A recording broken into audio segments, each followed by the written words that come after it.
shit, is that a Rivian? Damn. Yeah. Didn't know anyone around here had one. All right, everybody, we are back. Welcome to the next episode of Two Powerlifters in a Car Getting Coffee. Next on the Nationals episode, it is day 2 of Nats. Beautiful. That'll tell you however long ago this was recorded by the time it comes out. It's day 2 of Nats right now. Beautiful day here in St. John's. Today's guest, we have Kyle. Kyle, go ahead and introduce yourself. Hi, I'm Kyle Pittman. I'm a 120 open, just did 120 bench only at Nats. And yeah, I'm not good at talking about myself, so. Had a solid day by how it looked. Some nice benches. It was a small meet PR, but you know, I swung for podium on my third and missed it. So the initial sadness was real, because like what a high, like actually competing for a podium for once, you know, or like where like spots mattered, whereas like at most of the meets at the level I guess I compete at, you know, I'm basically given a first place, or even at Easterns, it was like just 3 of us. So it was like podium was guaranteed. So this was my first meet where podium wasn't guaranteed. And it was literally like all 3 of us were gunning, pushing for podium. And everybody was just on the screen, just like looking at what, it was mainly what I was doing, because I was like, listen, whatever, because I weighed the most out of the other guys, so I had to beat them. Like I couldn't match them. Mm-hmm. So I was like, because Rousel was handling me, and I was like, whatever it takes on my third. I don't care if it's 182 and a half. I don't care if it's 180. But we settled with 177 and a half. And then missed it, unfortunately, and then the other guy got it. So the initial come down from like that high of battling and then missing just fucking sucked. But still came out with a victory in my own head with a small meet PR. Plus you got to compete at Nationals. Yeah, plus I got to compete at Nationals. But it's one of those things too, like you said, when you're competing at Nationals, like you're here, you gotta shoot for those shots. Yeah, like, totally. You gotta play for. If you have potential to play for it, you gotta play for it. Yeah, like, you know, especially where like the 120 QT is so high, and it just got them again. So who knows how long it'll take me to get that in the 3 lift. So, and I'm not gonna like next year if Nats is at West, I'm not going to do it for bench only. Like, I'm not going to spend $3-4 grand, you know, bench. just a bench, you know. So it was convenient that it was here, and yeah, I was like going into it too. Like I had such a bad prep, like I was sick for 2 weeks, like 3 weeks out. You know, my car got fucking totaled. And then even like the past couple months, like since Barnaby died, it's been tough, like hitting heavy weights sometimes. Sometimes it's like, man, I don't even want to go to the gym. And then when you add like a water cut onto that, like I dropped 2.25 kilos from bedtime Sunday to by the time I weighed in. So, and like a 3 p.m. weigh-in sucks. Yep. Because I woke up and I was like right on the line. So I was like, well, I got 8 hours. I can't eat anything. I can't drink anything. Like I'll naturally, like my body would naturally cut the weight for me. And it did. But it was after like 6 hours and I was like, okay, I can finally eat something. You know, but then it was like, I still can't drink anything. So like, by the time like weigh-ins, and I didn't get weighed in until a little after 4, and I was just thirsty. Like I dropped my opener because I was like, fuck, like I am thirsty. Which sucks when it comes to, I really do, I hate those late weigh-ins. Now, Don't get me wrong, I don't want to be like the guys going right now who had to go in at like 5:30 and weigh in. Oh yeah, totally. I don't want anything to do with that, but I'd rather that honestly over a late weigh-in. Yeah. Especially when you're close on weight. Like for me, last provincials where I was kind of towing the line going in, and we didn't have a weigh-in until late, and then on top of that, I was unlucky enough that I drew last in the lot order. Yeah, I was fourth last. So like I'm just watching people like drinking Pedialyte, eating food, and I'm there just like sitting down on carpet, just like praying. For some reason, like I guess I was just getting cravings. I was just like dying for orange juice. Yeah. Just like straight sugar. I get that indeed. It's also funny you mentioned Barnaby earlier, because I fully had intended to wear my West Coast Barbell shirt today. Oh, you should have. I know Rousel did. Oh, did he? Yeah, when he was handling me, yeah. But I'm not actually staying at my apartment this week for Nats, because Mom lives closer to the Sheridan, and where I'm doing like two sessions a day, it just makes more sense for me to stay with her for the week. And just in the pile of clothes that I just grabbed and threw into a bag, the shirt didn't make the cut, but now I kind of wish I did wear that one. Still holding up well? Absolutely. It's good. It's the only shirt I got with my name on it. Yeah, I'm actually surprised how well like they're all holding up, because like obviously I bought the blank shirts and then we put the print on ourselves, so it's not like professionally done in a factory, but it seems like they all seem like they're holding up. Yeah, like I haven't had I had one person, Matt Chambers' shirt was, the West Coast was coming off it, and I had to re-iron it, and then I don't think he's had issues since. But yeah, I guess we could talk about that a little bit. When it comes to the sport, you guys are really pushing it a lot on the West Coast. So how did that all come about? Or was it just looking for somewhere to train and you guys... Yeah, like I used to train at like other gyms in Corner Brook, and I didn't even know, like I knew the Y existed, but I just known it, like heard stories about how it's a dungeon. So I would train at a different gym with like shitty equipment,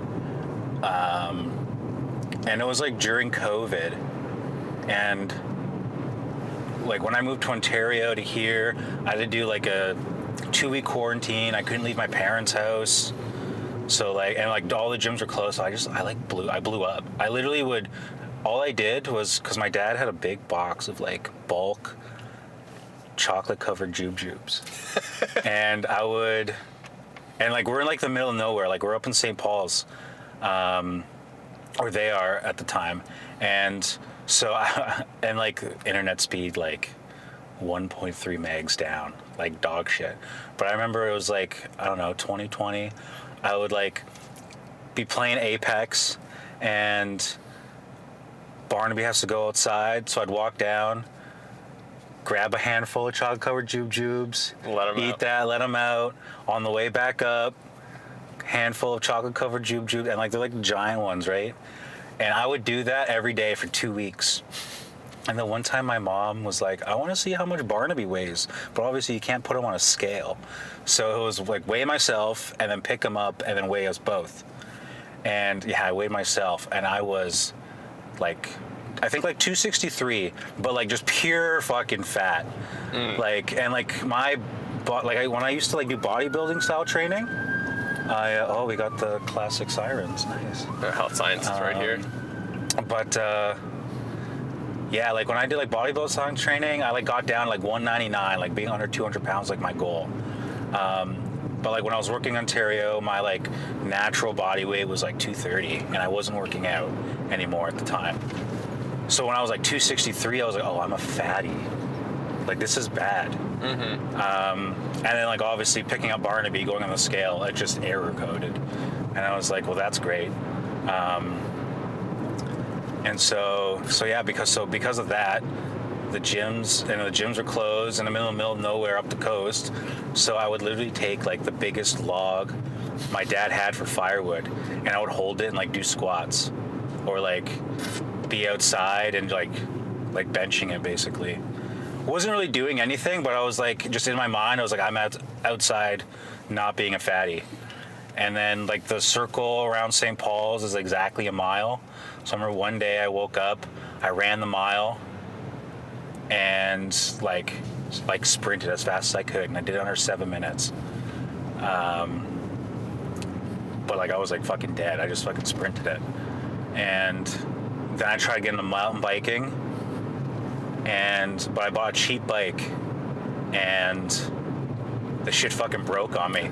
Probably because I was a fatty, and it was like a Canadian Tire bike that probably isn't meant, like, even though it's a mountain bike, it's not actually, they're meant for like kids and shit. Yeah. So I was like, fuck mountain biking. Like, this bike's like, the handlebars would literally like invert. Because the bracket would get loose from all the bumps.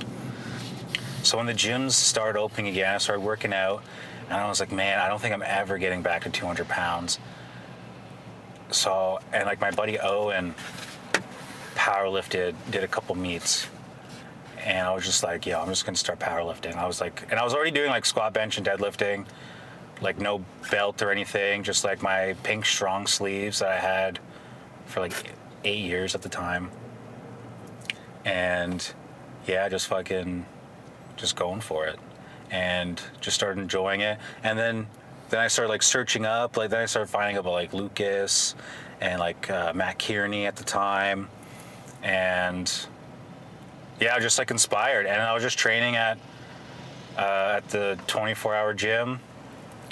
I don't want to say their name because I don't like them, but yeah, and I did my first meet at Bay St. George, and I fucking loved it. It was awesome. And then I still, and like I don't think Bay St. George, like, it's a great meet, but like if you're a newbie and you don't know anything about equipment check and where to weigh in, like I walked in and I was just like, where do I go? And like no one was like there to help.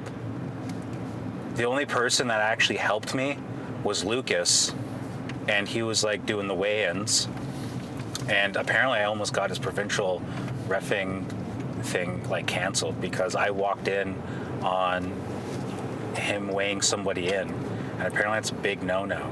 But like no one would help me. Like I walked in, I was like, is this where I weigh in? And everyone was like, yeah. And there was no lineup, and I was like, okay. I was like, do I go in there? And they're like, yeah. And I was like, okay. So I just walked in, and also it was the only place I could use the bathroom. And so I had to piss really bad because it was like an hour drive. So I walked in, and Lucas was like, get out. And I was like, oh, fuck. And so I waited. And then I came in, and he immediately knew that like I was new. And I was like, yo, please tell me, like, where does equipment check? Where do I get my T-shirt? Where do I go? And he's the only person that was like, go here, here, and here. Get your rack heights. And yeah, and I thought it was like surreal because obviously Lucas is who he is, and he was like the only person nice enough to help me. So I very much have like that mindset with like when we get like new members and stuff, like to be nice to them and like help as much as I can. But yeah, and like so training at the gym I was at, it just sucked. And then my buddy Owen was like, the Y has like a combo rack, right? And I was like, no, I did not know that. And his girlfriend at the time was there because she bodybuilds, and like confirmed they had a combo rack. So I went literally the next week, signed up for the membership, and I think the first day I was there, James and Matt were there, and I recognized Matt because he volunteered at the first BSG I was at, and I was talking to him a bit. And I remember at the meet, he asked me if I trained at a powerlifting gym in Corner Brook, and I was like, dude, there is no powerlifting gym in Corner Brook. I was like, what are you talking about? And he was talking about the Y. Yeah, but he didn't say the Y. But I was just like, yeah, I walked away from that conversation, and I went to my girlfriend, and I was like, what powerlifting gym is he talking about? There is no powerlifting gym. So I went up to him, and James was there, because he was talking to James, and then, like, James just did his first meet. And then, yeah, and so, like, I just started training. James was already training there. I started training there. And then shortly after, Chelsea showed up.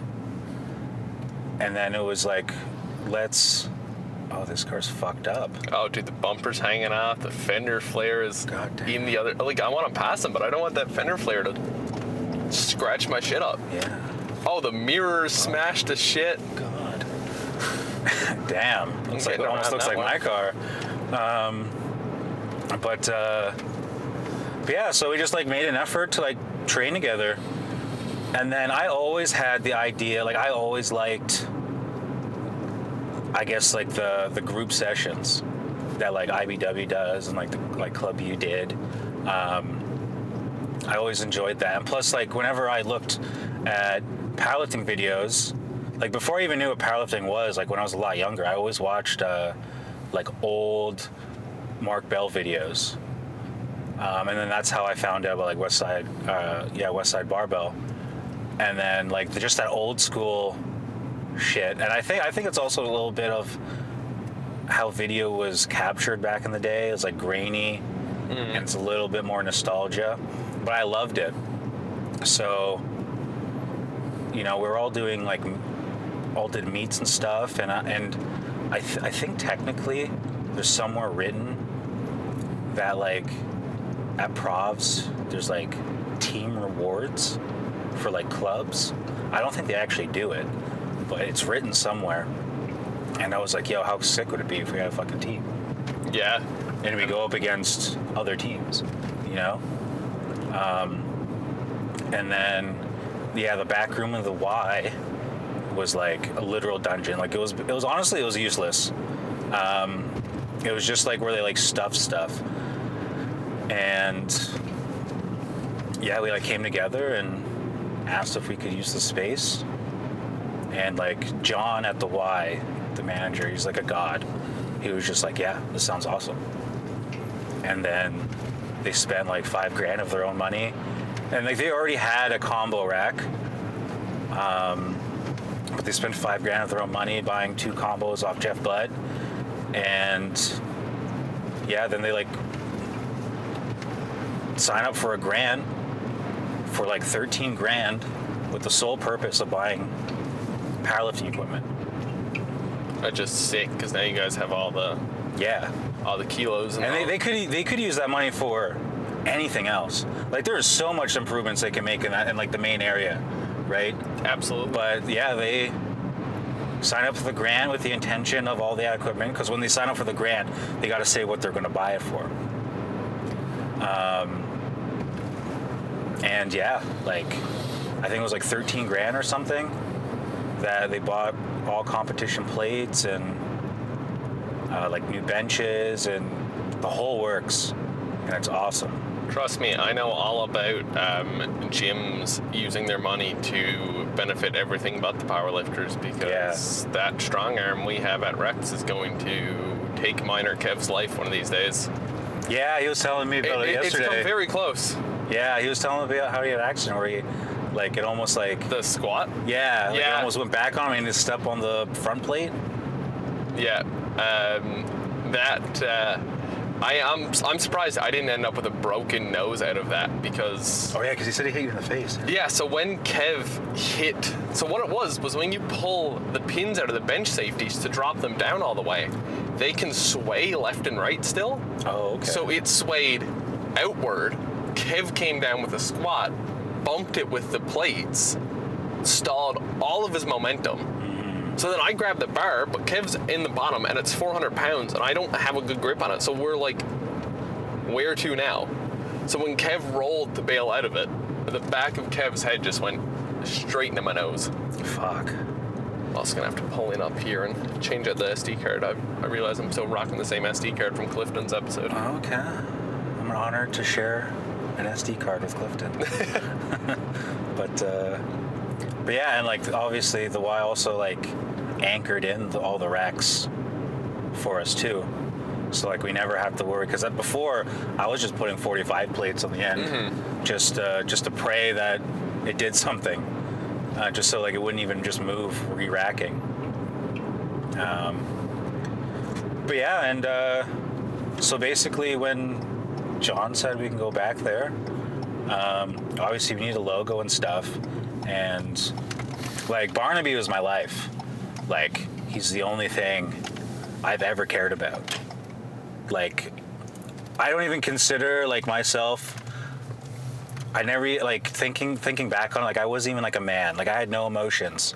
Like it's kind of fucked up. It's kind of fucked up to think about, you know. And then you get a dog, and you just fucking love them. Yeah. And they just come your whole life. So yeah. So when it came to making a logo, I was just like, yo, Barnaby. All right, let's switch this out real quick. And then the next set might be cooler. Yeah. You know? And then, or like, and you know how they do like one specialty set every year? And it's like, well, maybe I want to save up for that set. Because when 151 came out, I was like all in. I was like, yes, the OGs, everything I care about. So I went hard on the 151 set. I have I ordered like 3 Charizard UPCs, and I have 2 still sealed, just for like a rainy day. But I think now they're too expensive to open. Yeah. Yeah. Yeah, and dude, 151 was like impossible to get. Yeah, but I bought 3 UPCs, and then my dad bought me one at EB Games for Christmas or my birthday, and I got the Charizard hit, which was like the best. It was like my first Charizard I ever packed. Is 150? That's the fat Charizard, right? Like the no, that's like the super rare is like him flying in the sky. Oh, right. Yeah, Fat Charizard was Darkness Ablaze, I think. The like with the VMAX one. No, I was thinking of the one. Yeah, I was thinking of the one of him flying. Oh, okay. Yeah. Oh, yeah, because he is kind of chubby. Yeah. Yeah. Yeah, I kind of love it that he's chubby. Yeah, I love it. I love that card. I think it's awesome. And I'm pumped that like I got it in the very first UPC I opened. That's kind of why I didn't open the other ones. Fair enough, because you got the hit. Yeah, I got the hit, and I was like, well, fuck, like I'm gonna get a gambling craving at some point in my life. And I was like, I'll just save it. But now they're worth like $500 each. And it's like, well, I might need to sell these one day. Yeah. Because I mean, they're only gonna not that I had the intention of doing it, but like, fuck, with the way Pokemon is now, like, yeah, like it's no longer a hobby. Like the sneaker crowd got into it because they're like, oh, I can make money off this. And they totally ruined, like Sculptor just totally ruined everything. And like the shit's for kids. And like kids can't even buy product. And for them to buy product, their parents have to buy it off resellers. And it's like, it's just fucked. Like I remember the very first booster box I had enough money to afford was a Burning Shadows booster box. And because we had a family friend who ran like, it was like a video game rental store, but they also just ordered in a bunch of other stuff. So like they would just order, like when I'd ask, they'd just order me in like Pokemon cards. They'd sell them, but they'd also just order extra, and I'd just pay like because they were family friends, so I would pay their rate. Oh, okay, yeah. Of whatever it was. So the very first booster box I ever got was Burning Shadows. And I wish I didn't open that, because that is worth something nowadays. But it's also Burning Shadows, so I didn't pull jack shit out of it. Well, how I got back into, because I literally, like, I was a kid, I loved Pokemon cards, and then I just, like, because I never played the TCG, so, like, I just collected for the art and stuff. But one day I was at Walmart, and I was like, I'm just going to browse. I'm just going to see what's up, you know? It's like, have a gander. It's been a while. And then they had, it was Evolving Skies, and they had the ETBs, and they were like $30, which is crazy to think about. Yeah. An Evolving Skies ETB for $30. And I was like, man, I can afford $30. And I opened it, and I got, I think it was a full art Gyarados. And I love Gyarados, and so, because it's obviously one of the OGs, and yeah, so I got Gyarados hit, and I was just so, and I looked up online like how much it was worth, and at the time it was worth like $30, and I was like, I just made my fucking money back. Oh, for one card. And like, I don't ever plan on like selling it, and like that's not the point of it, but it just reinforced me splashing $30 for the fun of it. Right? I was like, holy fuck, like I got a cool card, it's worth money.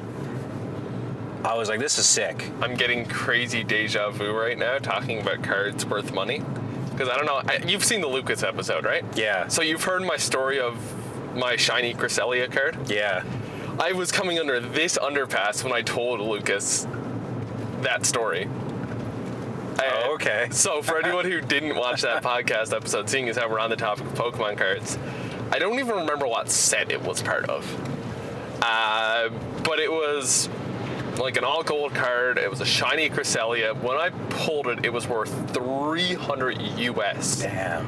Held on to it, obviously, because I mean, I'm the same way. I'm like, I'm not selling cards. Ended up selling off my collection like a couple years back.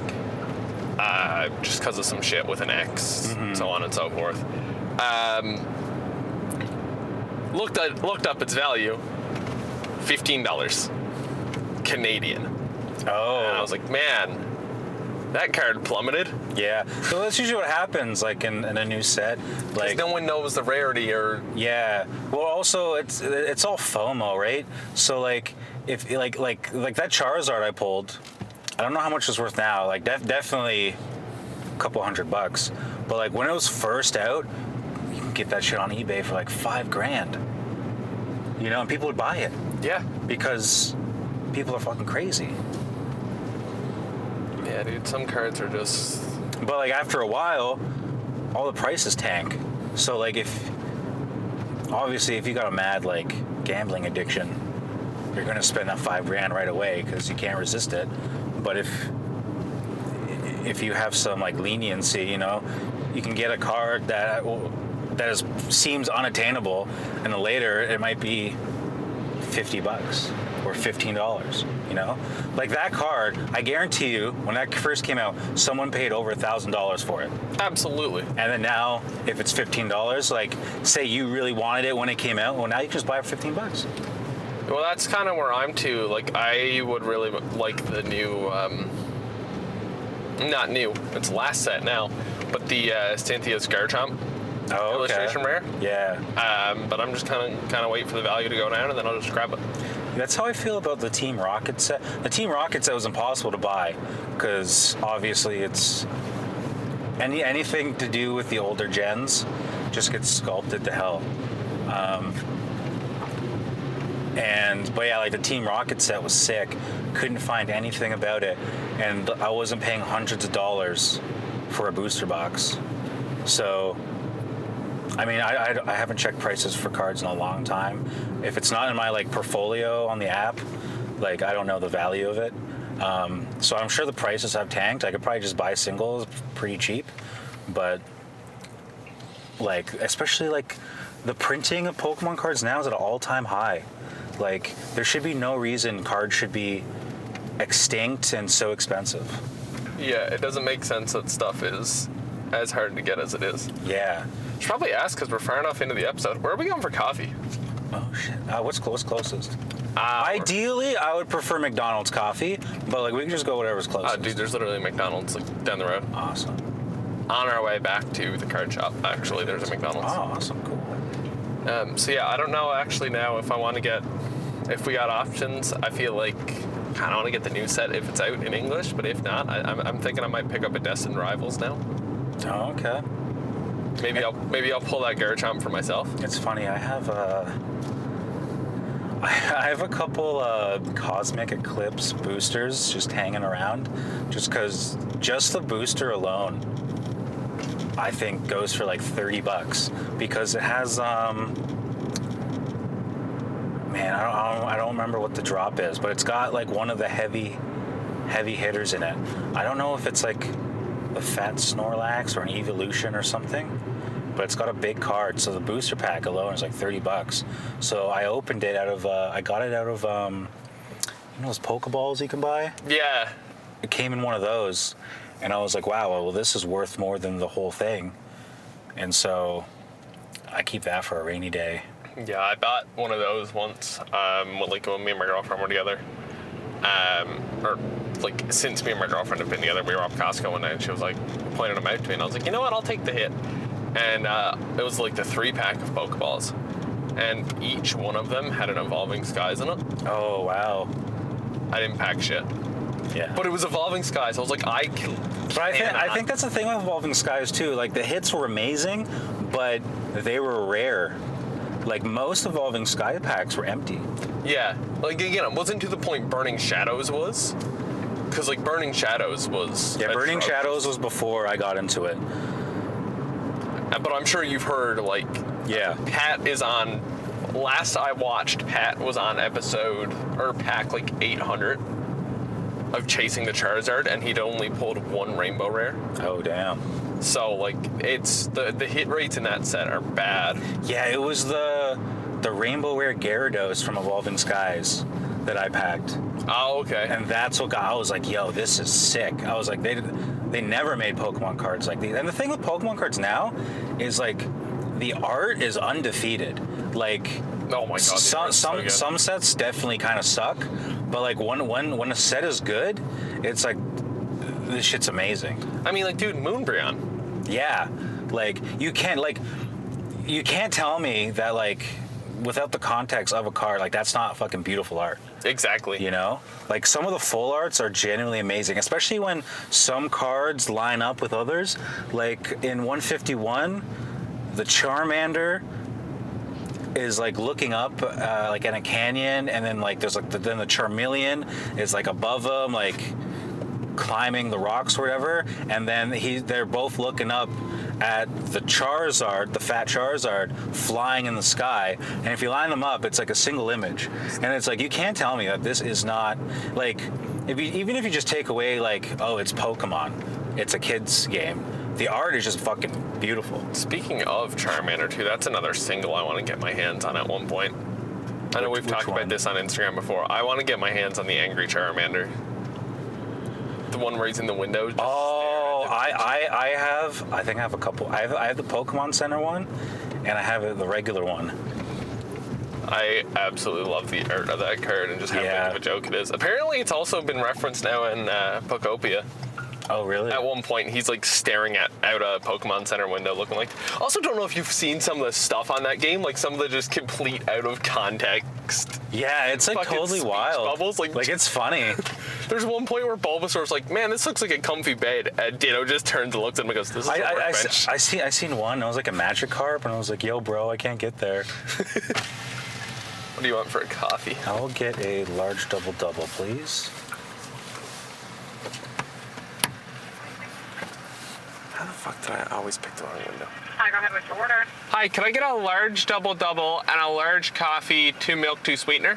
Anything else? That's everything. On through. You can just tap, my man. Okay, cool. Thank you.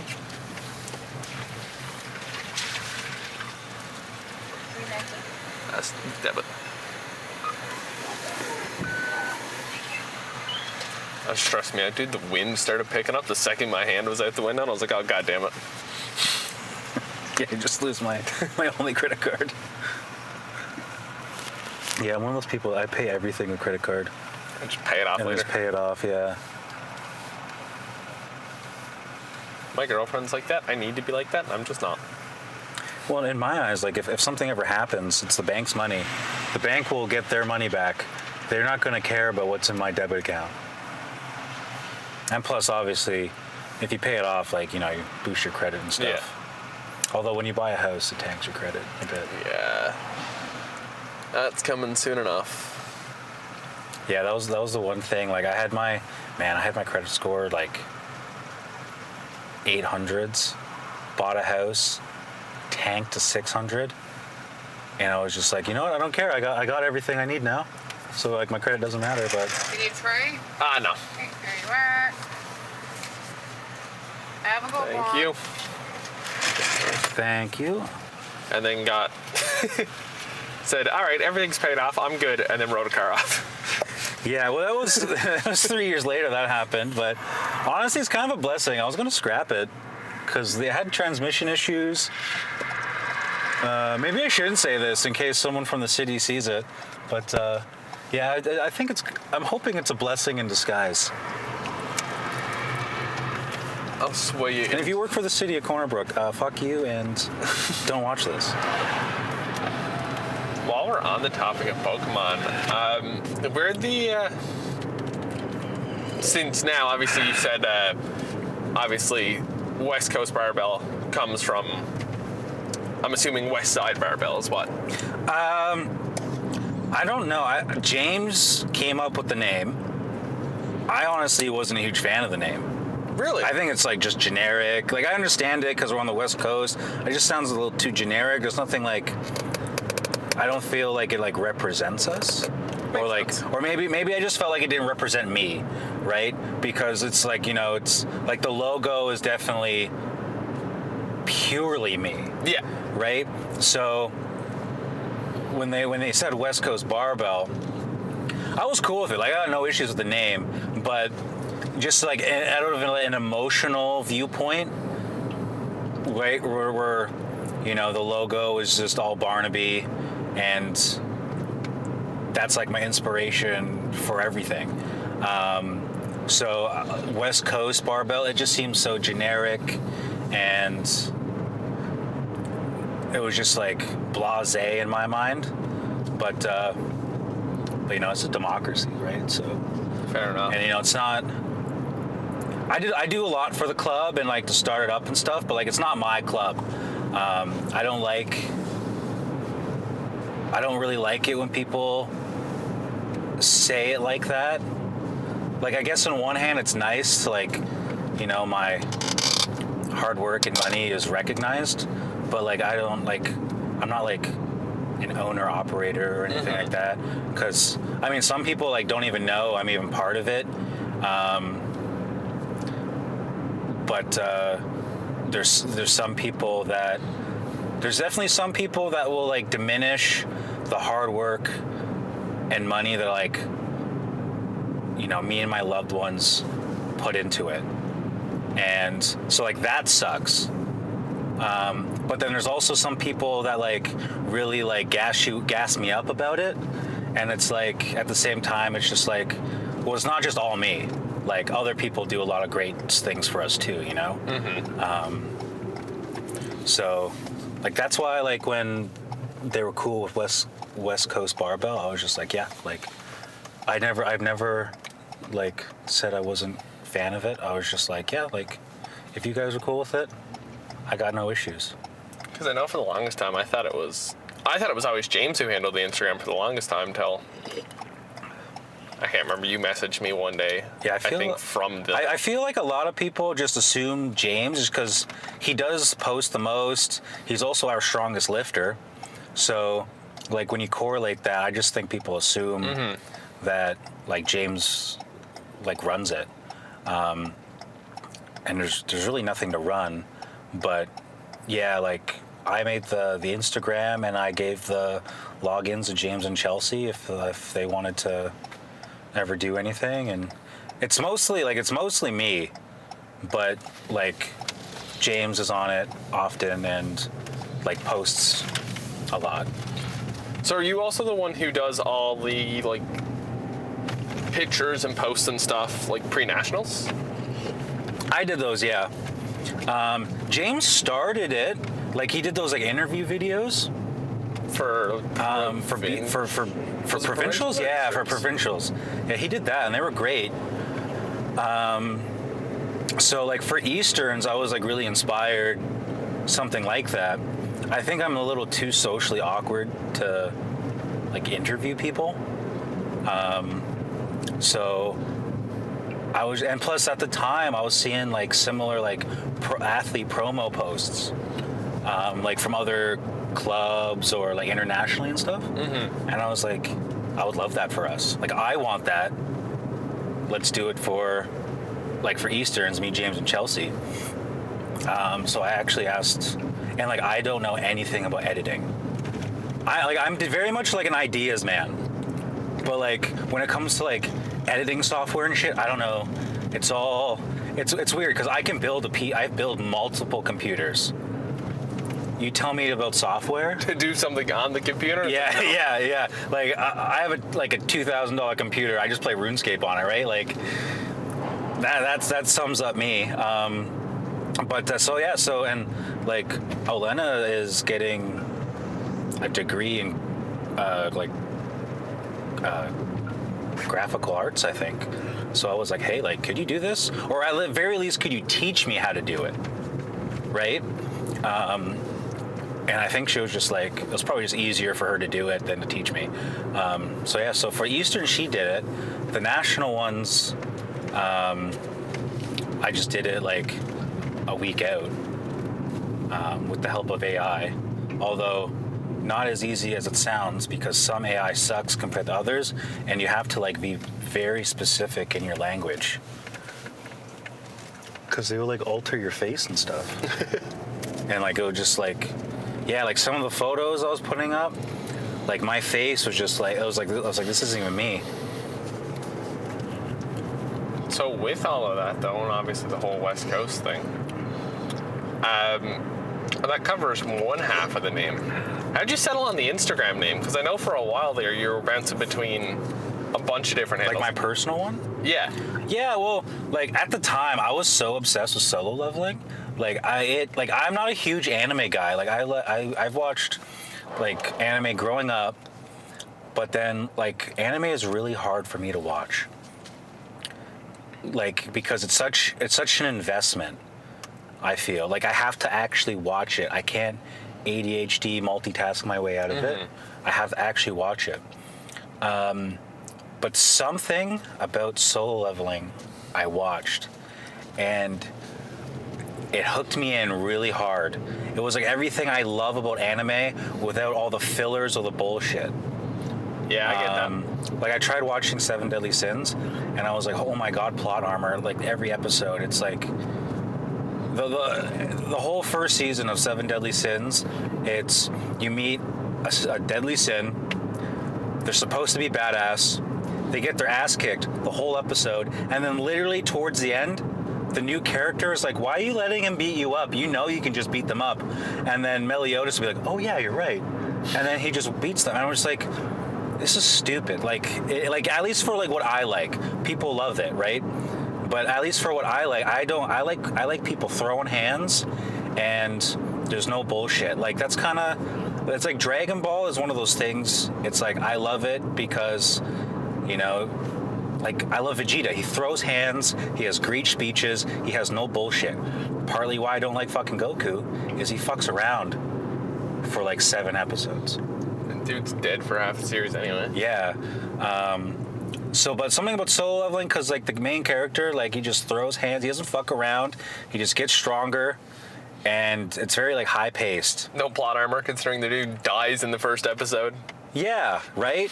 And like he does like literally become a god, but like the plot makes it like it works well, right?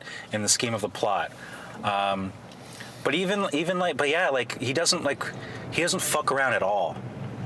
He never he doesn't play around with anybody. When he goes up against someone that is a higher level than him, he goes all out. Yeah. Right? Which I like, but yeah, like at the time, like I was like obsessed about it, so I was trying to I trained by myself, so I tried to like incorporate it. Oh, I know where we are. I've been to Sushi Island. Nice. So I tried to like fuck around with that, and then one day Lucas called me the West Coast Blastoise, and I was like, man, that's a fucking sick name. I was like, I love that.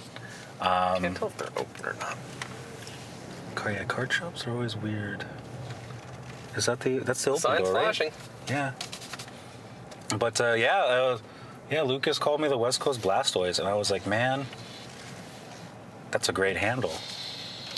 And plus, like, you know, coming from high-level athlete like he is, even though every time I said that to his face, he gets all modest and humble and shit like that. But I was like, yeah, like that's a great fucking Instagram name. And so it just stuck, and it works well. Cool. Let's go in and Awesome. let's go get some packs. We'll do a little pack battle. Let's see what they got. A little pack battle on the video. It's some Japanese version's always better. All right. So I don't have any sleeves at home. I'm out. I have top loaders though. And I know where Lucas lives, and Lucas works from home. So if we get a crazy pull, we may have to call Lucas and be all like, yo, can I get a sleeve real quick? I brought Kyle to Kanto, and now I need a sleeve. So what are we doing first? Let's do the journey together. What's new pack trick? Is it 1? it's been years since I bought Pokemon cards, so. I think it's just... Isn't it 3? I don't think it's 3 anymore. They always change it. I think it's just energy off the back. We could completely fuck this and reveal it. Yeah, no, because Right away. when I was opening like 151s, that was the last I was heavy into it. It was 3, I think. Yeah, something tells me it's not 3 anymore, but I don't know what it is. I think Japanese it's just 1. But yeah, like they always change shit up. I'm gonna try one and hope. Do you collect the TCG lives? No. Okay. Do you? No. I was gonna say you could have mine. No. I was gonna... In the odd chance that there's one person watching the pod. Yes, you can. You can have this. All right. Okay.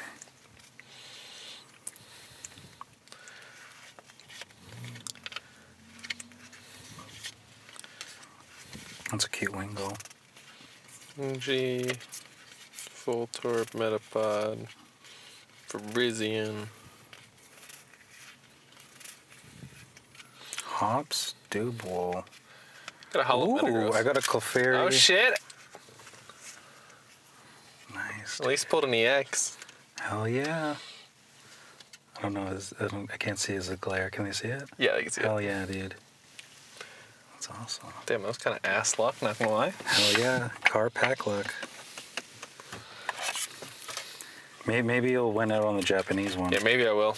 Again, I have no idea what people are hunting in the new set in Japanese. Yeah, like that's this. I'm assuming this is probably like a $3 card. You pull an EX as a kid and it's like, holy shit, and then Yeah. you pull an EX as an adult and you're like, oh, it's... Remember, as a kid, you would pack a holo and it was like, this is the greatest day of my life. And now a holo means nothing. It's like, oh, Yeah, okay. it's like whatever. Just pile all the garbage up there. I'll look after it after. Perfect. Are you gonna do Japanese one now? Yeah.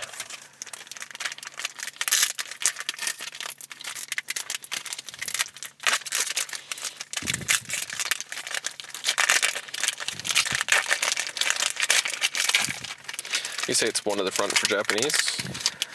I think so. I'm probably totally wrong. So, Hey, one to the front was right last time.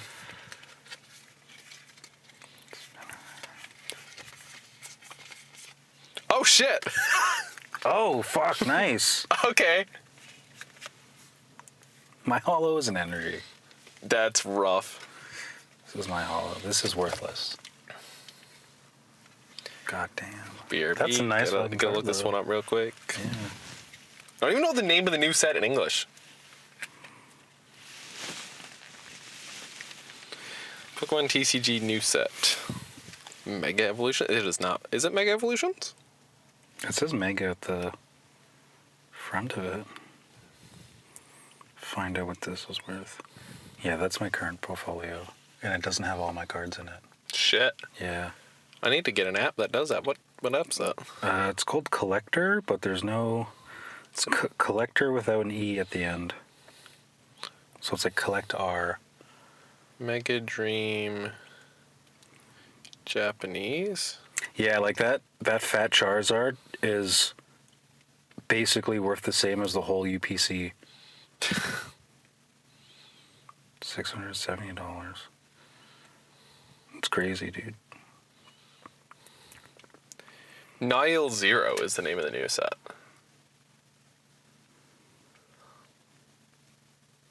That's a $3 card.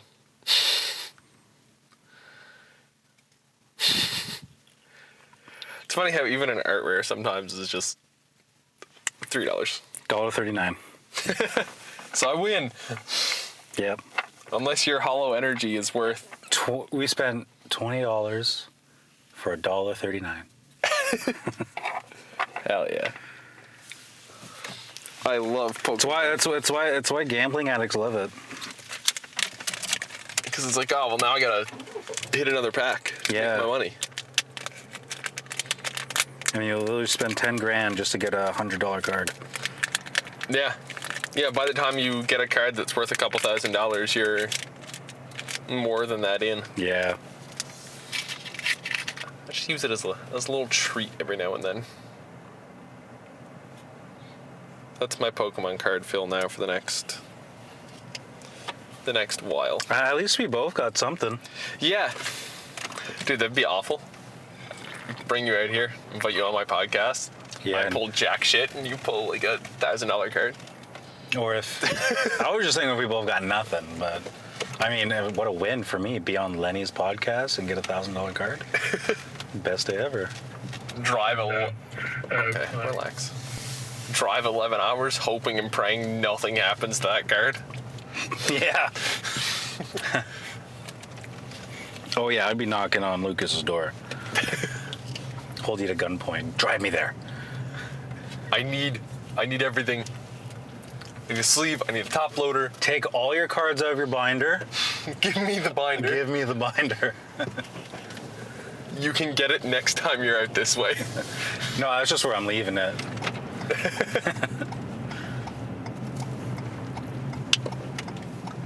I'm just gonna swing up here. That was a cute little store.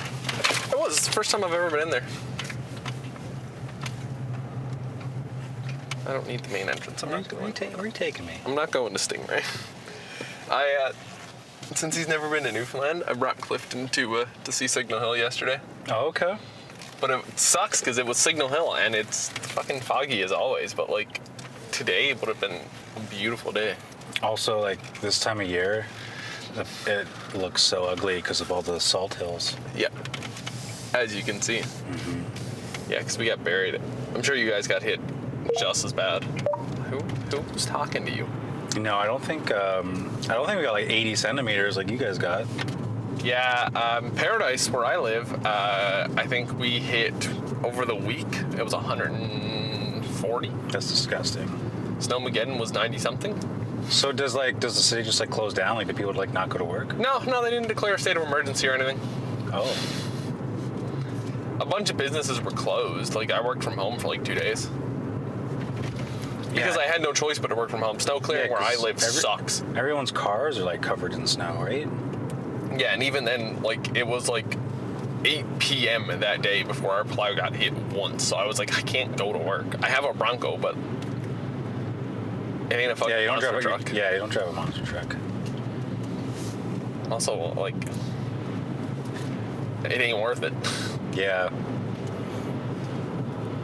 Especially with the way the plows would fucking plow you in after you shovel. It's disrespectful. Yeah.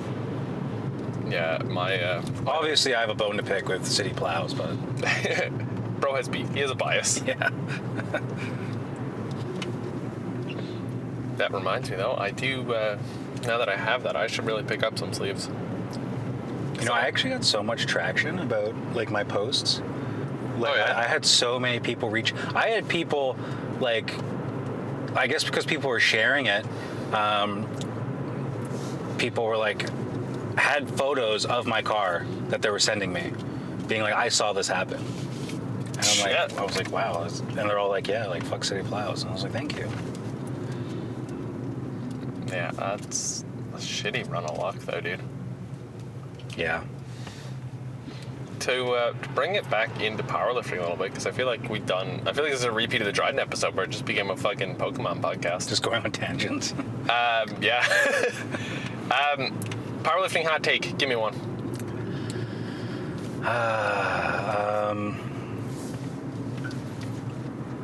I think the way I don't think it matters what program you do. Like, it does in a sense, but I think people care too much about, like, their programming. Like, if you're doing, like, modern style stuff, if you're doing, like, old conjugate, like, I really don't think it matters in the long run. I think as long as you're putting, like, the effort in and there's some sort of, like, progression in the style you're doing, I don't think it matters. Like, some people get really hardcore, like, oh, like, conjugate sucks, conjugate's bad, doing this style of training is the only way to do it. Like, there's people really, like, with that mindset, which is, like, cool, I guess, but, you know, lots of people have success with, like, different types of volume, different types of intensities, different types of, you know, training methods, and like people will like tear you down over like what you choose as like a secondary exercise, you know, or like why are you doing this? Why are you doing this? It's like, because I'm having fun, man. Yeah. You know, let me deadlifts with some fucking bands and chains. Like that shit is cool. That's why I love it. You know, like I want to do what I think is cool, and it works. And I've tried to go away from that to try something new, and it didn't work. And I think there were a lot of reasons why that was the case. I don't necessarily think that it wouldn't ever work, but like people want to. It's weird. Like I will like do something that's like conjugating, and then people are like, "Why are you doing this? Like this is stupid." And it's like, you're not asking the most important question. Am I getting stronger, and am I having a lot of fun? Exactly. Yeah, You know? I get that. I completely agree. Because like right now it's very trendy. Like let's do 6 SBD days a week because 2 of the best in the world ever possibly do it and are succeeding. And it's like, I'm sure that works for a lot of people, but like it's like programming is super trendy, and people don't associate it with trends, right? Like people have been doing 6-day SBDs since like the 70s. Like 6-day SBDs is nothing new, you know? Like stuff like that is nothing new, but because Agata is doing it, and Perk did it for like a block, and like Matt Vina does it, all of a sudden it's really trendy to do, you know, a lot of days like that. And it's like, well, that's always been a thing. Like conjugate people have been doing that, but everyone wants to bash conjugate because, you know, equipped, steroids, and, you know, it's not modern block progression. Yeah. You know? But I really don't think it really. You just gotta find what works, and everybody is so individual, and not everybody has fun doing things a certain way. You know, like in all honesty, like I would prefer, like I love using a combo rack and competition plates, but honestly, give me like kind of a beat up ER rack with some cast iron plates. Yeah. And that's how I would prefer to lift.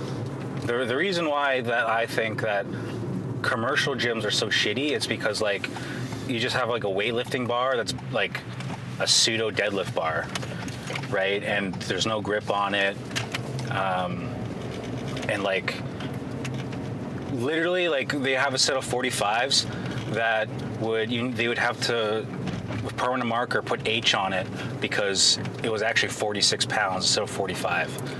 So, we have a bunch of reps like that where they just have Sharpie on them. Yeah, and then like the racks, like I'd be squatting and the rack is like tilted sideways at a 45-degree angle when it should be like straight, and it's like, why is this? And like none of the racks are like anchored down, so I was always worried about if there wasn't actual weight on the rack keeping it down, and I were to like put a 500 squat back on the rack, if it would like tip over. If I'm going on with it, yeah. Right? Like, or like the deadlift platform, like it would just keep rolling, and like if you didn't put something to stop, it would roll off the platform because like their floor wasn't level, and it was just like small nuisances like that just like, this isn't fun. You know, like this sucks. But like, yeah, every time he comes to town, I always make an effort to like train with him, just because. I mean, I remember one time I was benching with him, and I was like, it's kind of. I probably boast him up a little too much, you know. But I was just like, yo, it's not every day I get to, you know, train with Mr. Team Canada, you know, high level athlete. And he was like, oh, come on, dude. And I was like, dude, shut the fuck up. Motherfucking going to Worlds? Don't try to humble me right now. Like, don't try to be humble. But that's just the kind of guy he is. He's too nice for that. So question, especially since you I did bench only, and I know bench only for the most part was just to get in the nationals. Yeah. But I find bench only almost leads into the pipeline, and it's how it starts. Would you ever consider equipped? Dude. Oh, I did equipped like 3 hours after my session yesterday. That's why we went to Frank Williams. Well, we went to see because Raoul wanted to see him, and but I was like, yo, I'm bringing my bench shirt. Like, who better to get in the bench shirt for the first time than with Frank and Raoul? so that was your first time. Yeah, and back to before your camera died, what I was saying with equipment, he has like a handmade rack. Yep. Right? And it was like cast iron plates, and they were both like, dude, you're fucking nuts. Like, you just competed 3 hours ago. It's like almost midnight, and you're trying to get into a bench shirt. And I was like, nah, like, this is what I love about the sport. You know? I want this. Right? Like, now. I was like, maybe that's easy to say because I train on a Med XT with like kilo plates and shit. But like, that's the shit I idolize. That's why I love the sport, right? Is like that hardcore shit. And, you know, as privileged as I am to train at the Y, and the Y has the best equipment, right? That like anyone could really ask for. The reason I love it and idolize it so much is because of shit like that. Yeah. Like, even going into powerlifting, like even my first meet, I always knew I wanted to go equipped anyway. Like, that was always something that I knew I would want to do.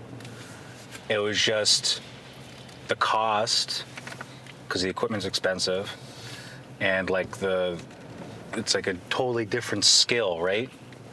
Yeah, and it's like you need people, because say goodbye to your solo sessions. Yeah, and like, I mean, the thing with equipped is everyone has like their own philosophy. Some people it's like you gotta be in your suit every training session. Some people it's like you just gotta do it once a block, and then some people are like you just gotta get into it during meet prep, right?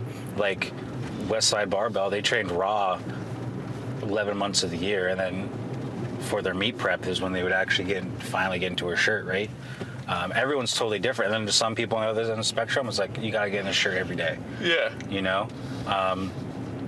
So like, I'm not saying I'll get in a bench shirt every day, or like even every week, but it is like my long-term goal is to go equipped. And a lot of people will like harp on me about it because like, oh, well, like you're just not gonna train raw anymore, like because you're 2 week raw. It's like, no, like I'm still gonna get fucking stronger. Yeah. Just because I go equipped and I have equipment making me, like, I still gotta get stronger as an athlete, you know, or like as a man, you know, like I can't just have a 172.5 raw meat bench and then Put a shirt on. Put a shirt on, and it's just going to do everything. It does a lot. No one argues that, but I'm just because I might do that sometimes doesn't mean I'm just not going to get stronger. I'm still going to train raw, you know, most of the time, right? Well, like, the thing is too, if your bench goes up, say over a year of you competing equipped, say for argument's sake your bench goes up 30 kilos, your raw bench is going up as well. Like, yeah, and like most of the training it's raw, you know, like, and like how I envision myself doing it, and like I'm obviously like I'm not going to self-coach my way into equipped, because there's too many variables and stuff, and I don't have the experience.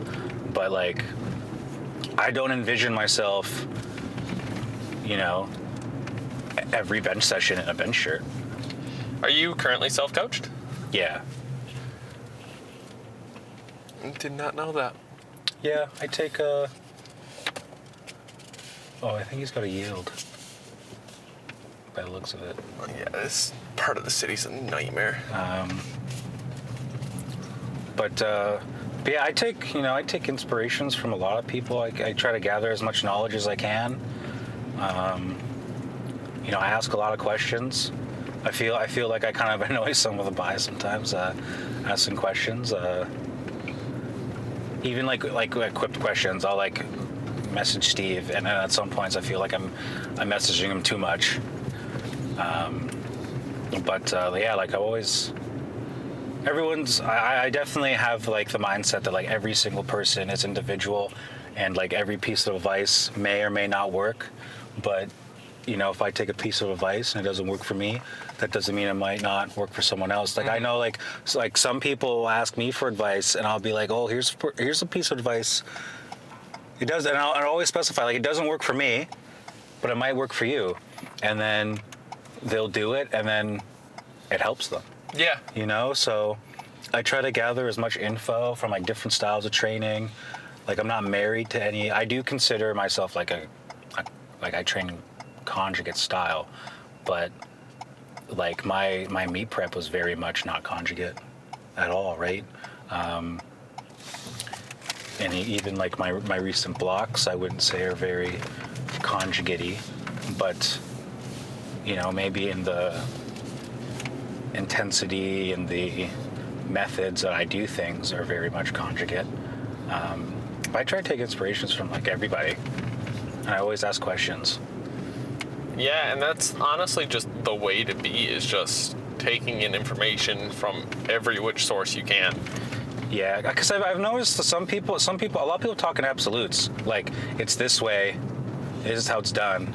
And like, I will take in their advice, but like, I'll just, you know, I know nothing is absolute, you know? So, and it's also kind of hard talking to people, because some people are very absolute about things, and you're trying to have a discussion, and it's like, even if you try to play devil's advocate, it's like, well, no one wants to discuss. It's my way or the highway. And it's like, well, like, I know that's not true. Yeah. And there's proof that's not that true. It works for you and maybe for other people and stuff, which is awesome. But there's very much a mindset of some people that it's got to be done this way. And it's like, that's a great way of doing things, but like, we can't be absolute about stuff. I know one thing that comes to mind. We always got to question, you know, we got to be curious and stuff. I know one that comes to mind for me along those lines is low bar squatting.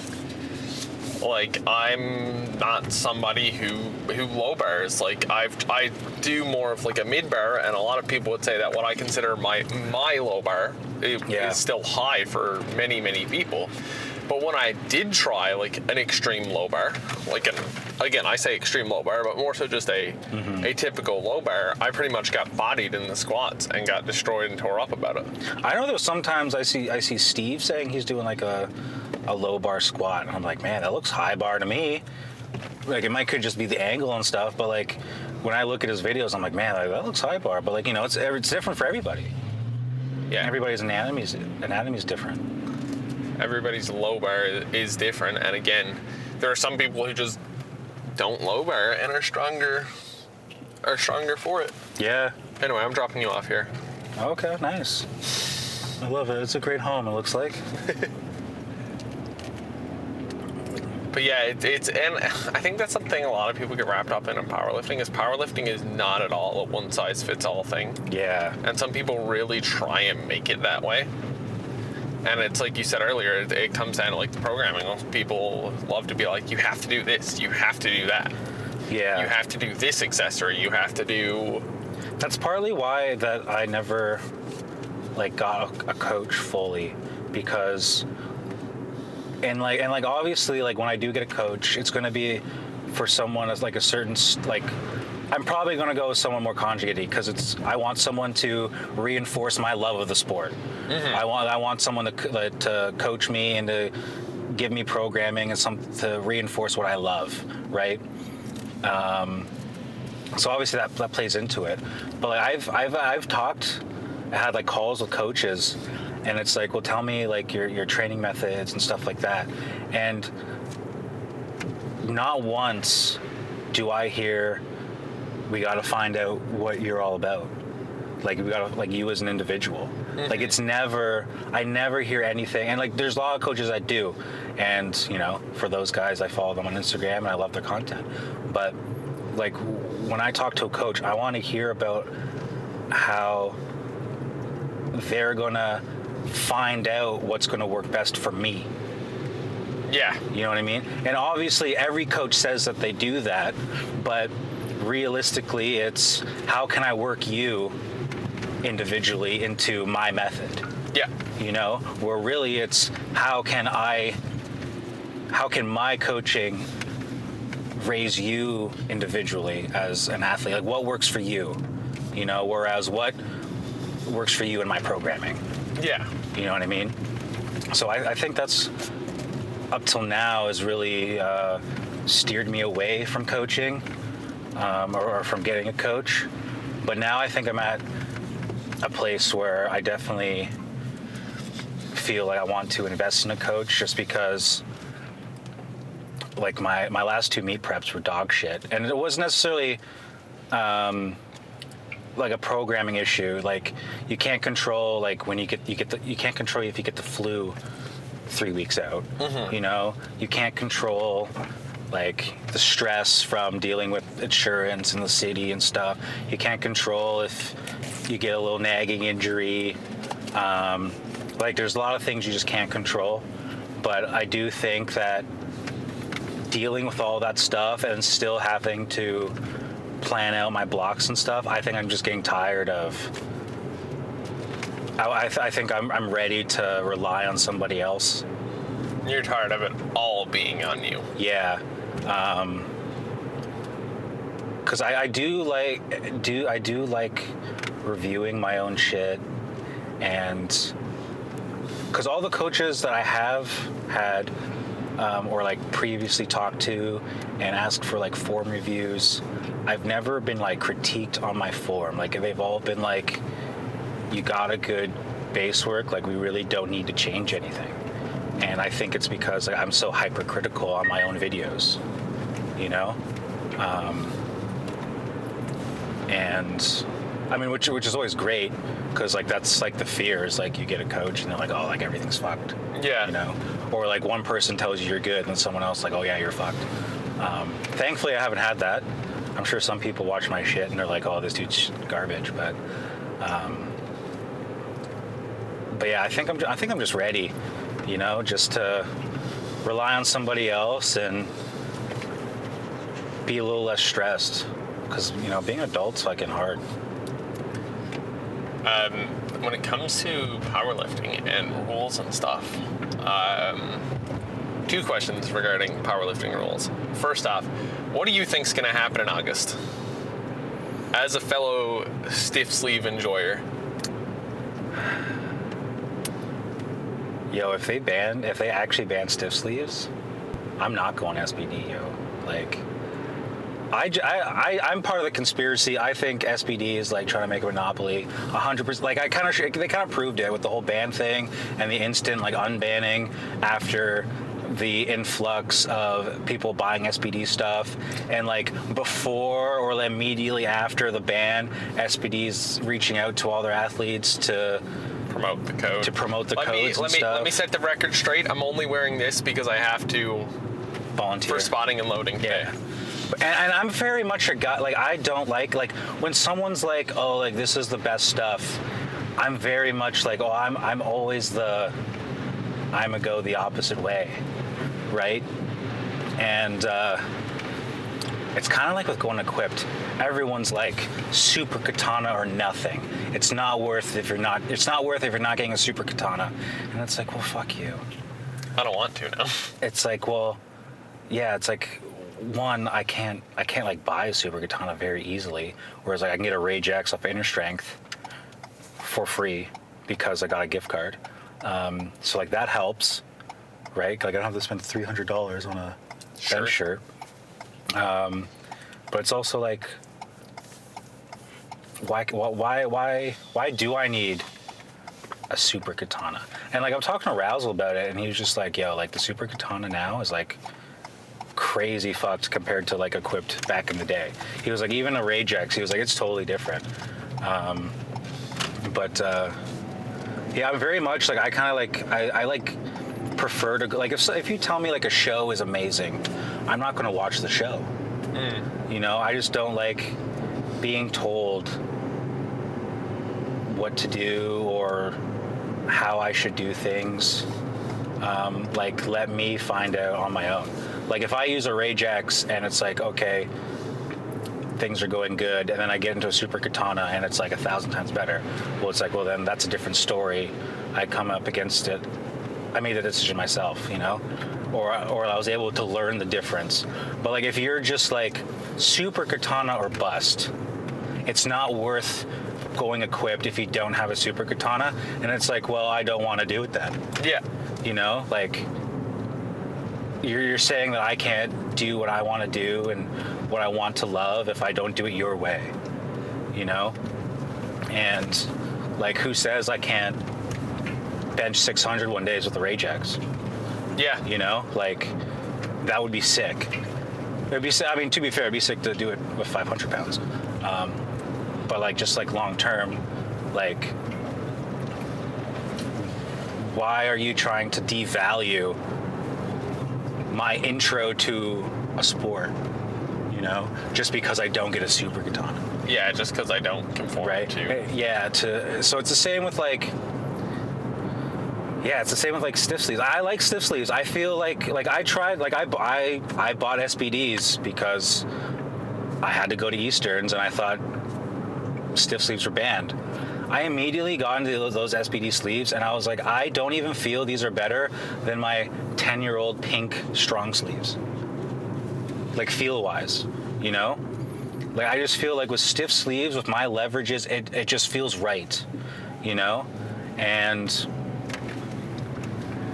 yeah, like, if they ban stiff sleeves, like, what am I going to buy? SBD? Kawaii 7s and pay like $1 million in tariffs for their not stiff sleeve. Yeah, and also another reason why I don't like SBD is like, you're gonna charge me $160 for a shit sweater. You know what I mean? Like, my West Coast barbell sweater cost me $40 and it's fucking awesome. Yeah. And it's just a Gildan. And you're gonna charge $160 for a sweater? Like, I know how much that sweater cost you. And like 60, how much are the shorts? Like 60, 80 bucks? I think so. For shorts? For shorts. A pair of shorts. Like the Nova shorts are. Yeah. And it's like, I don't like, I'm very much someone that, like, I thrift everything. All my clothes are thrifted. My shoes, all thrifted. I always buy like secondhand stuff. And that was like my mindset when I was making West Coast barbell shirts. It was like, I want it to be affordable. I could have very easily sold those shirts for $40. Mm-hmm. You know, maybe not as many people would have bought it. Maybe the same amount of people would have bought it, right? But I was like, I'm not trying to make money off this. You know, like, I want affordable apparel. You know, so that's why, like, my first round was $15, and that was just a little too cheap. So I settled at like 20 or 25. But like, where are you gonna get a shirt that's $20, $25? You know, exactly. And it's just good quality as like an $80 SBD shirt. I mean, maybe it probably is slightly better, but like, is an SBD shirt worth $80? And the only difference every year is a fucking color. Your new drop is a colorway. Yes. You know, there's no innovation. You're not working on anything. It's just, this year it's pink, next year it's green, the next year it's blue. You know, it's like, that's not like creative. You're just selling the same thing, the same overpriced shit. And like, I don't like that as like a business. Like, when immediately when I go to buy something and the value isn't there, like, I'm not supporting you. You know, like, I want to support people that, like, I want people to make money, but there's a difference between, you know, selling shorts for $40 from like a local company versus $80 for shorts for like a company that like its sole purpose is profits. Yeah. you know? And like, I understand like the belts are made like in England, and like, I think their belts are high quality. It's just everything else I think are kind of mid, Yeah. you know? And like, I think SBD does great with Sheffield. Like, I'm not denying anything they're doing for the sport. It's just like, I don't fuck with everything else. Just personally, you know, like, I have no issues. Like, if you love SBD, I got no issues with that, Yeah. right? Like, that's cool. There's things that I like. I love Inzer, you know? It just so happens to be like marginally cheaper, and they just have the same shit. They don't sell a release every year for different colors, you know? Like, I don't feel like I'm buying mid product overpriced. Injure sleeves now are the same black Injure sleeves they were. Same with the singlet. They just have the one singlet. I think like some of the older ones are like different colors, but it's just the same stuff, you know, and it's cool. And they don't advertise out the ass. They have like there's also a long history in powerlifting with Inzer. And every Inzer product I've had, I've never been disappointed. Me personally, you know, I'm sure some people have been disappointed, but I've had SBD products and been like, this is double the price of this other thing I have, and I don't like it, you know. And I'm not buying their products with the intent of not liking it, you know. Like, when I bought the SBD sleeves, I was like, fuck, well, I gotta buy SBD sleeves because I gotta compete, you know. I wasn't going into it. I was just like, I'm an SBD boy now. Yeah. You know, I wasn't thinking like, I had no ill will towards it. You know, I used Lucas's promo link and everything, and I was pumped that he might make $20, right? Which I hope he got. But like, in the sleeves, I was just very disappointed with like how they felt, you know, especially like when the block before that, I was using my old as fuck loose strong sleeves from 10 years ago, and I immediately was like, I think those are better. Like, if they still stuck with the band, I was going to use my strong sleeves at Easterns. Were they still good? Like, were they still? They're still wearable. No, but I mean, were they still like? They would have been safe on the list. Yeah. So, I mean, there are alternatives, I think, and it's crazy to me to think this, being where I am in the position I just put myself in. But I think if sleeves are going to get banned, I don't think it's going to be a blanket stiff sleeve ban. However, if that happens, I'm still fucked. I am. Yeah. I'm so fucked that if any form of stiff sleeve gets banned, it's going to be those. It is going to be the riggers, because they are. Yeah. Dude, they're brutal. But like, yeah, like, say if they ban the Inzers, like, I love my Inzer sleeves. I don't think I'll buy the A7s, but also I don't like buying A7 products because of the duty fees and stuff. Exactly. Which isn't necessarily an A7 problem, but it's just a problem In the state that of the affects me, right? Have I told you what I paid in duties? I don't think so. So, I ordered that. Got a couple people to go in on an order with me, so I ordered a set of sleeves. And I assume they're like $200-ish, right? Roughly, yeah. Greg ordered a pair of deadlifting socks. John ordered a pair of training socks. And Steph Keen, like TK's wife, ordered 2 shirts. Okay. So collectively, I think it was like $350, I think maybe the total order was. Okay. Duties were $198. Fuck.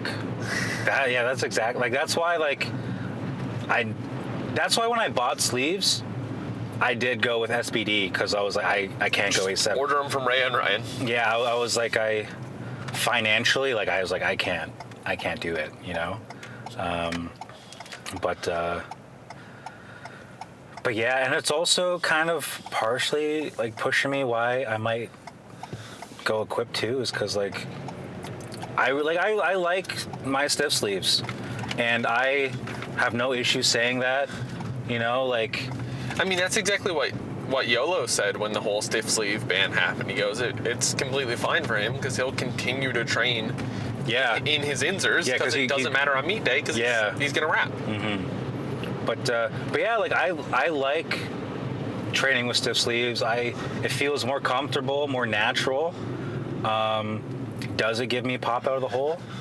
Yeah, I like it, you know. But it's just part of the thing. Like, people just want to hate on you for wearing stiff sleeves. Like, just let me have fun, man. Yeah. You know, like, I'm not cheating. Like, it's like, if you want to go cheating, like, bring up the fucking sumo debate, you know? Like, I don't think that's cheating, but, like, if you really want to harp on something, you know, like... And in all honesty, if stiff sleeves get banned again, I'm not going to stop training in them. Yeah, like... I'll have another pair that once I start meet prep, I'll wear all through meet prep. Like, I'll wear a set of SBDs all through prep, but the second I come out of prep again, Yeah. I'm going to hop right back into my stiff sleeves. Yeah. But, like, but, like, during the whole thing, people are just like, oh, well, you know, if it gives you an edge, it gives you an edge, blah, blah, blah. And then some people are like, well, all the world records are done by SBD, so, like, who cares? It doesn't matter. And it's like, well, if it doesn't matter, why are we having an argument? Yeah. Let me have fun, you know? And, I like my inzers, and people want to talk shit about it. Like, just don't talk to me. If you don't like me lifting my inzers, don't talk to me. I mean, also the reason all the world records are set is because world records have to be set at an international level meet, and you know you're not allowed to go to an international level meet and not wear SBD gear if you're an SBD athlete. So Yeah, like if you Team Canada, you have to wear SBD. So it's kind of like, oh yeah, all the records are set in it because You have to. If you want to wear that nice, beautiful singlet, you know. it's kind of an inflated number there that like it's a false equivalency Yeah. that you're painting, but that's a whole conversation for another debate. But yeah, just like now, I don't know. Like, I've never wore any stiff sleeves besides inzers, so I don't really have an argument for like the other ones. But yeah, just let me have fun, you know. Like, but that's the thing is like there's a lack of positivity. Everyone wants to complain about something. And it's like, yo, like, what happened to the day of just being bros and lifting weights? Yeah, literally. You know, like, let's have fun. Like, that's like, what I love about West Coast Barbell is, like, you know, I mean, maybe things get said behind closed doors, but, like, you know, like, when we train together, it's all, like, good vibes, you know? And, like, I feel like whenever... Like, to my face, at least, like, whenever I come into St. John's, everyone's, like, good vibes, you know? Like, absolutely. That's like, why I love powerlifting so much, and that's why, like, you know, partially why I wanted to form a team in the club is because, like, I want to pay back the good vibes that I feel that, like, I received from the members of the powerlifting community here, you know? Yeah. Like, I want to grow that for, like, Corner Brook. And which I think is happening, but like good vibes only, you know. So wanting to grow the vibes and the positivity in the community, is that one of the things that pushed you to become part of the NLPA then? Yeah. I mean, I didn't really, cause I don't remember who it was. I think it might have been Jay. It was someone on the board. Reached out to James about the position, not knowing that I was like a part of West Coast Barbell at all. And I don't think James wanted to do it for various reasons. And I was like, well, this sounds like something I'm already kind of doing. Yeah. Right? And I was like, if I can do the same thing, but have like a title, so to say, like eventually, like if I were to go to like a school and talk about the club and powerlifting, it's one thing to be, hi, I'm just a guy that has a club, train with us. But like if you're like on the NLPA board, like an executive member or whatever, more weight kind of follows that. Even though, like, I don't really have a position of power or anything. You know what I mean? Just by being there, it brings more credibility to your statements. Yeah. So I did like that, because, like, those are things I definitely want to do, you know, and to, like, grow the sport. And, like, we definitely need more younger people to come in. because like it is a time commitment, and who has time is younger people, right? And I mean, you look at the NLPA. I know Erin mentioned when she was on her episode, and she mentioned like because it was just after the AGM. Like, Newfoundland has an aging powerlifting population. Like, the number of juniors and sub-juniors we have, I think she said was like 8 or something. It was something crazy small. Yeah. I would not be surprised if most of, like, the youth competitors come out of BSG. Because, like... In all honesty, I would say. I mean, that's, like, they do the sport for the kids, right? Which is awesome. But, like, most of those guys are, like, masters or youth. I don't even...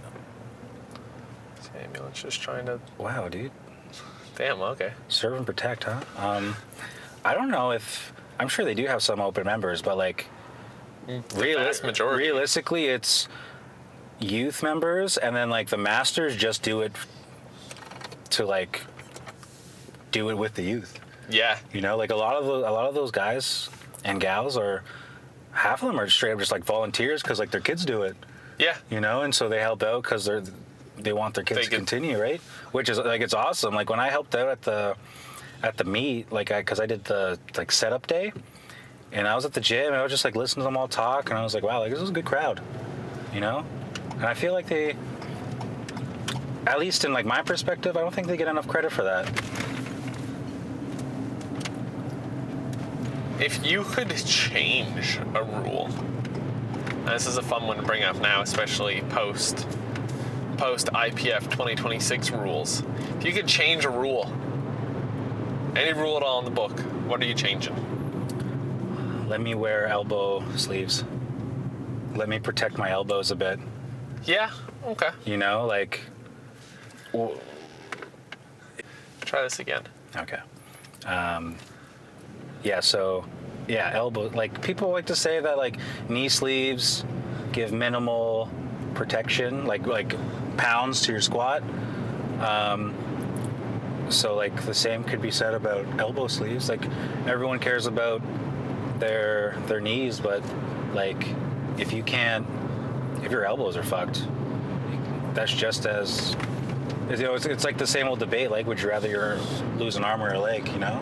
Well, you look at SBD, especially like if you were to look at an SBD brand elbow sleeve.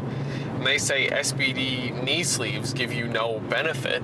Yeah. And the elbow sleeve is literally the exact same thing, just a slightly different shape because it goes on your arm. Yeah. How can you say that that's adding? Especially like if you look at the average powerlifter gym bag, you're head to toe in shit with squats no matter what, right? Like the amount of, you know, classic gear people wear, adding elbow sleeves for bench isn't gonna do anything, you know? And like, I mean, all the elbow sleeves I've ever worn, I would generally say maybe it's just because they're like just generic, but I've never benched more with elbow sleeves. No. It just made like... You feel better. Like my elbows don't hurt, you know, which is nice. So I think that would be the only change that I would... All right, a couple technical difficulties because the camera decided it was a little too warm, despite the fact that we desperately need warm weather. It's actually 11 degrees right now. Yeah. But yeah, you got anything to say before we wrap up? Not really. I feel like I talked a shit ton. Dude, that's the podcast, is it not? Yeah. But, just positive vibes. Yeah, absolutely. Thanks for coming on, man. Yeah, thanks for having me. And, nationals, I know I competed on, like, I guess the day, like the least important day, like the first day. But, like, what an experience. Like, I'm glad that I was able to do bench only here. And, you know, wish I got a podium. But, I have no regrets going for it. Yeah, absolutely. You know, I think that was the best part. Obviously the highs and lows of that moment were the opposite end of the spectrum. But, like, what an experience. I have no regrets. Definitely just, like, reinforces, like, what you love about in the sport, you know? And hopefully I can do it in 3 lift one day. But yeah, thanks for coming on. Let me know next Yeah. time you're in the city. I mean, I'll probably be here for And you have Provs. some more time. I'll probably be here around Provs, so in June. Yeah, and if you're ever around and not here for a competition, let me know and we can get a session in. Sure, sounds good. All right. Anyway, later on, man. All right, and that's that. If you guys are here, you've made it to the end of what is unfortunately the last podcast. Maybe not forever, but definitely for a while. I want to thank you guys for being part of this ride through all these episodes and the support you showed the show. Unfortunately, with personal things happening in life, scheduling, and the rising price of gas and just vehicle maintenance and everything, I'm going to have to put the podcast on a hiatus. Will it come back? Will it come back in a different format? All these questions are things I don't know, but I do want to thank everybody who was part of this. I want to thank everyone who came on as a guest, and all you guys for your continued support. More videos coming over on the YouTube. But other than that, thanks, guys.